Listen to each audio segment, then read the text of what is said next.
To bring in CNN intelligence correspondent Suzanne Kelly. She is live in Aspen, Colorado. And so, Suzanne, you heard from Homeland Security Secretary Janet Napolitano saying a lone wolf scenario is still really a top concern. Why did she say?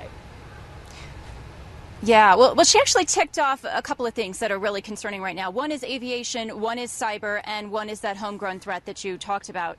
And Brooke, just quickly, aviation is still a very top concern because they believe that AQAP is still actively plotting to bring down an airliner either in the U.S. or on its way to the U.S., as we saw with the plot that was disrupted in May, and they have no reason to believe that they're not continuing to try to do that. The cyber threat is still such a pressing issue because of a vulnerability perspective. Napolitano simply told the committee that people just don't know how at risk they are of a cyber attack. And then the last one you talked about, really interesting, because on so many levels, the homegrown threat is something that intelligence and counterterrorist officials in this country have been training for quite some time. Take a listen to what the secretary had to say about that.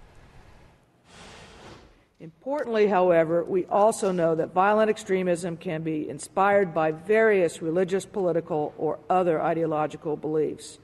And as the recent terrorist attack overseas in Bulgaria, as well as the shooting last week in Aurora, Colorado, demonstrate, we must remain vigilant and prepared at all times.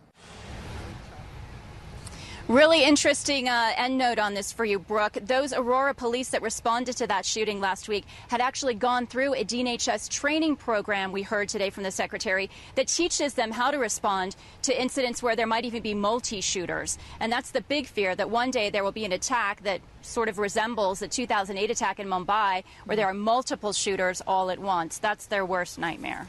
We know the police department was a couple blocks away, but they were there in 60 seconds on the scene of that movie theater. Suzanne Kelly in Aspen, thank you. Hey, by the way,